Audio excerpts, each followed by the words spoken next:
Bonjour à toutes, moi c'est Marjorie. C'est avec moi que vous allez explorer les méandres de la communication non violente et en quoi elle peut vous être un soutien, je pense qu'on peut dire ça comme ça, pour vos communications animales et en quoi elles peuvent rendre vos communications animales ou votre accompagnement en tout cas encore plus puissant.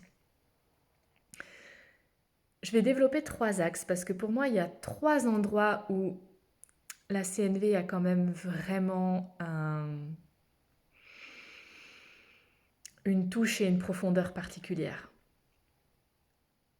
Bon, a priori, vous avez vu le Memento, vous l'avez lu, puis vous avez aussi vu le partage, le podcast d'Issa Padovani sur le sujet. Et j'imagine que ça vous a déjà donné une vue d'ensemble de ce que c'est et de cet art de vivre plutôt dans un univers quotidien. Et donc là, maintenant, dans cette vidéo, je vais plutôt vous partager, ok, mais au cœur de la communication animale, comment on peut s'en servir et vous donner des pistes de comment on peut s'en servir. La chose par laquelle j'aurais envie de commencer, c'est quand on vient se connecter à ces élans vitaux, ce qu'on appelle les besoins CNV, il n'y a plus de conflit d'intérêt. Je m'explique. Imaginons une situation où une personne vient vous voir et son discours est le suivant. Ben voilà, je viens de changer mon cheval de pension. Clairement, il était mieux dans l'autre. Parce que là, ben, je vois bien que il est plus apathique, il est en retrait, il grince des dents alors qu'il avait jamais fait ça avant. Je vois bien que ça va pas. En même temps, la pension, elle est tout à fait correcte. Il est en troupeau, il a du foin à volonté. Voilà, les gens sont sympas et s'occupent bien de lui. Et puis moi, ben juste la pension, elle est plus proche de chez moi et je peux juste plus faire les trajets jusqu'à l'ancienne pension, quoi. Ça c'est non. Donc ben au secours, help. Si vous, dans la communication que vous faites avec le cheval vous redit clairement quelque chose du style oui, j'étais mieux là-bas, je veux retourner dans ma pension initiale. Ben là, si on reste à ce niveau-là, il y a la stratégie de la gardienne qui est maintenant il est dans cette nouvelle pension et puis je veux pas refaire les trajets.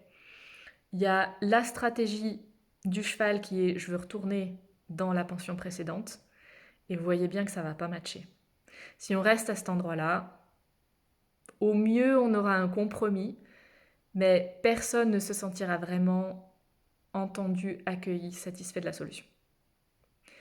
Donc en CNV, ce qu'on va faire, c'est qu'on va aller chercher au niveau en dessous, au niveau des besoins. Donc j'imagine que vous avez déjà une petite idée de ce que c'est qu'un besoin. C'est une notion qu'on explorera à fond dans les entraînements, donc je ne vais pas m'attarder là-dessus. Mais imaginons que vous avez été en capacité d'aller à cet endroit-là et de permettre à la personne de faire émerger, mais quel besoin est très précieux, qui fait que tu as la stratégie d'avoir changé de pension, et du cheval, mais qu'est-ce qui est très précieux qui fait que tu voudrais retourner dans ton ancienne pension. Et prenons l'exemple que ben, la personne, en fait, son besoin au fond, c'est prendre soin de son énergie et de son temps. C'est en faire un bon usage. Là, en ce moment, elle a plus d'énergie. Et le cheval, c'est quelque chose de l'ordre de la sécurité relationnelle. Ce cheval, il était dans un troupeau stable, il avait des repères. Et là, maintenant, tous les repères ont changé et il ne connaît personne, il n'arrive pas à créer de lien, il a besoin de retrouver une sécurité relationnelle. À cet endroit-là, quand la personne a pris conscience de cet endroit-là chez elle, de cet endroit-là chez son cheval, les solutions vont commencer à émerger. Et vont commencer à émerger d'elles-mêmes. Vous n'avez même pas besoin d'apporter une solution en règle générale, c'est juste la personne prend conscience de ça et il y a quelque chose qui émerge. Et là, la personne va peut-être commencer à dire quelque chose du style, mais en fait, je réalise maintenant qu'on le dit que les trajets avant, c'était pas un problème. J'ai jamais eu de problème de trajet. J'avais de l'énergie. Et en fait, c'est depuis que mon patron a changé, enfin mon directeur a changé, ben en fait, je réalise qu'il faut juste que je change de travail, quoi. Parce que ça me prend toute mon énergie et que après j'ai mais zéro énergie derrière qui reste pour quoi que ce soit. Et en fait, ben là, je crois qu'il faut que je réfléchisse à changer de boulot, tant pis. Et qu'elle réalise que en fait, le trajet n'était pas le problème et que même le trajet, peut-être qu'à l'époque, elle écoutait des podcasts et qu'elle était hyper contente d'avoir ce temps de voiture où elle écoutait sa musique préférée et que c'était cool. Mais ça peut être totalement autre chose. Par exemple, le cheval, lui, peut vous dire, ben là, en fait,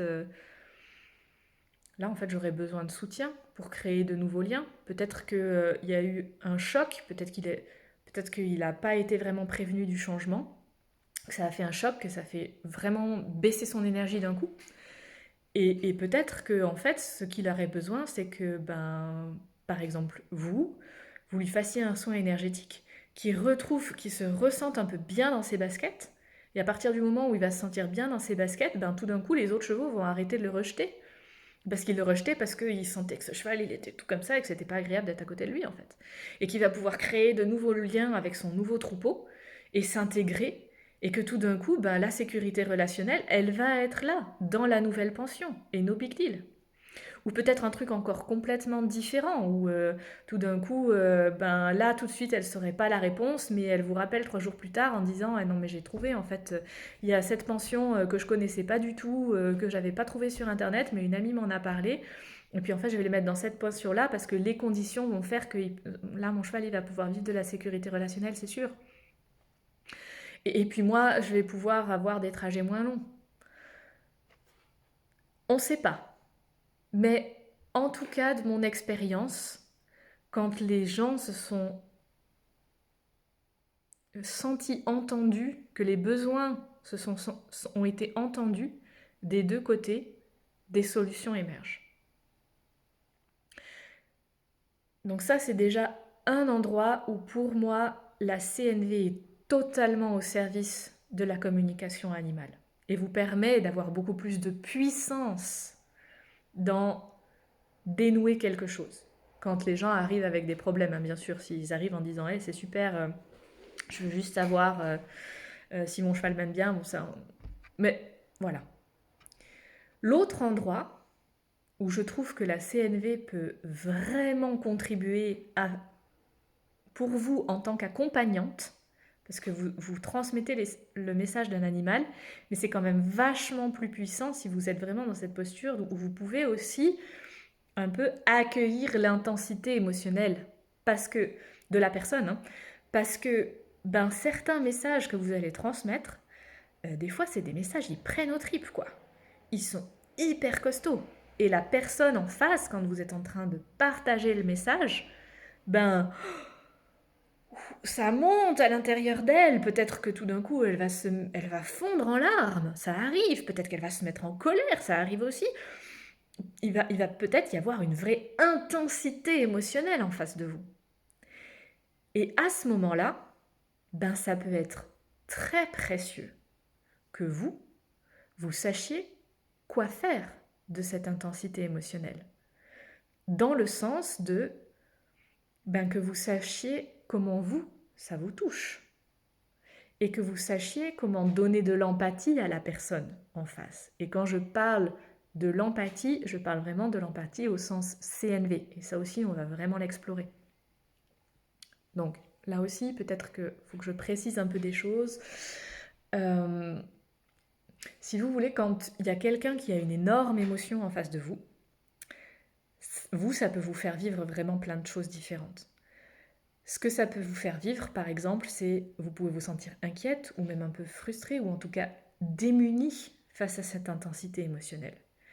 Si vous êtes en capacité, que vous savez ce que c'est donner de l'empathie et que vous êtes en capacité de le faire à ce moment-là, mais la personne à quel point elle va se sentir accueillie, à quel point elle va pouvoir déposer et à quel point il y a un apaisement qui va pouvoir se vivre.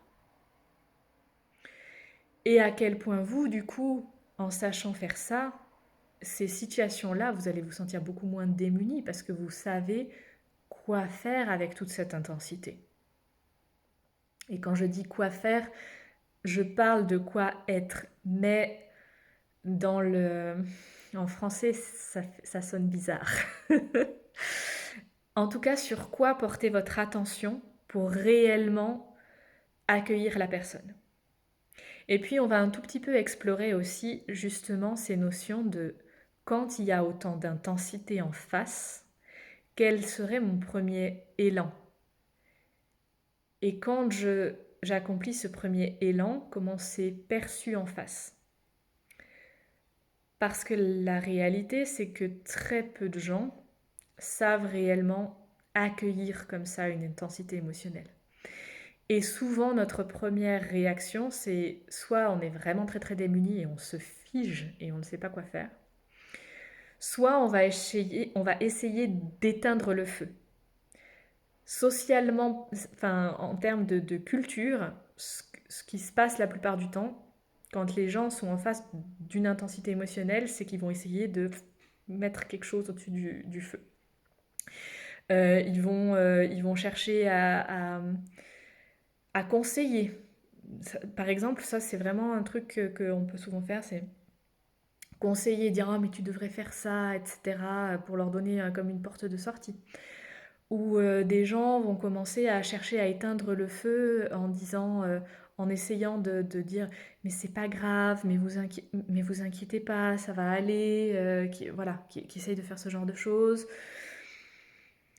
Ou voilà, on a des stratégies qui parfois sont un petit peu malheureuses, ou en tout cas maladroites, face à quelqu'un qui vit beaucoup d'intensité émotionnelle. Et ça, c'est quelque chose qu'on va explorer. Quand ça arrive, quelle posture intérieure et sur quoi on va porter notre attention pour avoir le plus de chances de contribuer pour cette personne à ce moment-là. Et puis la dernière chose pour laquelle je trouve que la CNV est tellement précieuse pour la communication animale, c'est comment est-ce qu'on prend soin de nous en tant qu'accompagnants. Pour plusieurs raisons. Parce que déjà, quelle est la personne qui est tout le temps disponible pour qu'on s'entraîne à l'empathie? C'est nous-mêmes. Ça s'appelle l'auto-empathie, c'est-à-dire se donner de l'empathie à soi-même. Et si on a cette capacité de se donner de l'empathie, qu'on a un entraînement, qu'on a musclé ça à l'intérieur de nous-mêmes, et qu'on sait faire ça, qu'on connaît le chemin à l'intérieur de nous-mêmes par cœur, c'est clair que pour donner ça à l'extérieur de nous, c'est vachement plus facile. C'est vachement plus facile. Et puis aussi, selon ce que la personne en face de nous partage, de ce qui se passe pour elle, de ce qu'elle vit, etc., nous, ça peut nous toucher en tant qu'être humain. Ça peut nous faire quelque chose. Ça peut nous faire quelque chose dans le sens où ça peut nous rendre profondément tristes. Et si tout d'un coup je suis tellement triste qu'il y ait des gens qui vivent ça sur Terre, je suis plus en train d'accueillir ce qui se passe chez elles. Je suis retournée chez moi. Et bien sûr que c'est absolument ok parce qu'on est des humains. Mais si j'ai la capacité de rapidement dire oh mon Dieu, oh là là, je le sens, je suis tellement triste, je suis tellement dévastée qu'il y ait des gens qui vivent ce genre de choses parce que moi j'aspire dans la vie à ce qu'il y ait du partage, à ce qu'il y ait de la bienveillance. Et si je peux faire ça à l'intérieur de moi, tout d'un coup, j'ai de nouveau de la disponibilité pour retourner chez elle et pour la rejoindre dans tout ce qu'elle est en train de vivre de difficile. Ça peut me redonner beaucoup de disponibilité pour l'autre. Ça peut aussi me permettre de rester dans une ouverture de cœur alors que j'ai une pensée jugeante qui vient, pop, d'émerger comme ça. Parce que ça, encore une fois, on est des êtres humains. Ça peut arriver. La personne est en train de partager quelque chose et puis tout d'un coup, pouf, j'ai la pensée jugeante de Par exemple, mais en fait, cette personne, elle n'écoute pas vraiment son animal. Là, si cette pensée-là, je la conscientise pas, d'une manière ou d'une autre, elle va sortir de moi et être perçue par l'autre. Parce que dans notre langage, les mots qu'on utilise, c'est 7% de notre langage. Et 93 autres pourcents, c'est du paraverbal, c'est-à-dire l'intonation de la voix, et du non-verbal, les mimiques, la posture, etc. Donc ça veut dire que la personne, votre pensée, même si vous, elle n'est pas consciente à l'intérieur de vous, et ça arrive, hein, ça arrive plein de fois qu'on ait des pensées pas conscientes à l'intérieur de nous, elle va le percevoir en face. Et de son côté, elle, ça ne sera pas forcément conscient non plus, hein, mais il va y avoir un léger malaise, mais qui peut s'installer et qui peut rendre votre communication, votre accompagnement un peu moins puissant. Mais si vous arrivez à l'attraper, cette pensée, et à vous dire, oh, là j'ai la pensée, mais cette personne n'écoute pas son animal. Ok, de quoi ça me parle? Qu'est-ce que ça me fait vivre? Ben, je suis frustrée en fait. Parce que moi, j'aurais besoin de croire que c'est possible. Déjà, j'aurais besoin de, de, de sentir que on peut vivre un monde où on s'écoute les uns les autres. Et puis là, on peut dénouer le fil. Ok, ça me parle de ma vision du monde. Ok, mais si cette vision du monde-là, elle existait, qu'est-ce que ça pourrait me faire vivre? Et on peut descendre et descendre et descendre. Je ne vais pas le faire là parce que ça me demanderait un peu de concentration et un peu de temps. Mais on va descendre jusqu'aux besoins profonds que ça nous fait vivre. Et peut-être que, en fait, parce que ça m'est déjà arrivé, le besoin au fond du fond du fond, c'est moi, en fait, je voudrais vivre de la connexion avec cette personne. Cette personne, je l'accompagne. Donc, je voudrais vivre vraiment de la connexion et du lien avec cette personne. Et quand elle dit ça, moi, ça me renvoie à des blessures du passé et ça me coupe le lien. Et j'arrive plus à vivre le lien avec cette personne. Et dès que j'ai conscientisé ça, il y a quelque chose qui se pose à l'intérieur de moi. Il y a quelque chose qui se détend. Et là, j'ai de nouveau cette disponibilité dont je parlais, et je peux retourner complètement écouter l'autre. Et je peux même là, à ce moment-là, donner de l'empathie à l'autre. Et je peux même aller dire, ok, mais quand vous dites ça, que votre animal, si ça soue, et là, aller chercher chez l'autre, quand elle dit ce truc-là qui m'a fait émerger une pensée, ben, de quoi elle est en train de parler? De quel besoin très précieux pour elle est en train de parler? Et là, quand je pose mon attention sur ça à l'intérieur de cette personne, et que je vais chercher le besoin magnifique et merveilleux qu'elle est en train de nourrir en me disant ça, et que juste sa stratégie, elle est un peu pourrie, mais que le besoin en dessous, lui, il est absolument magnifique, mais je ne peux pas être ailleurs que dans une ouverture de cœur et un accueil en disant ma pauvre chou, quoi. Et d'être dans un accueil d'amour envers cette personne accompagnée qui venait à l'instant d'avant de me faire réagir.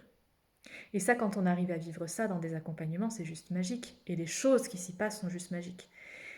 Et je ne connais rien d'autre que la CNV pour vivre ça. Pour vivre ces espaces-là, en fait. Voilà. Je vous remercie de m'avoir écouté. Et du coup, à bientôt. Et je me réjouis vraiment qu'on puisse partager et échanger autour de ça. Bien sûr, si vous avez des questions après cette vidéo-là, ou sur le memento, ou sur le podcast d'Issa que vous avez entendu, notez-les, hein, parce qu'on va aller creuser très très en profondeur sur tous ces sujets-là. Voilà. Je vous remercie, je vous fais plein de bises, et à bientôt.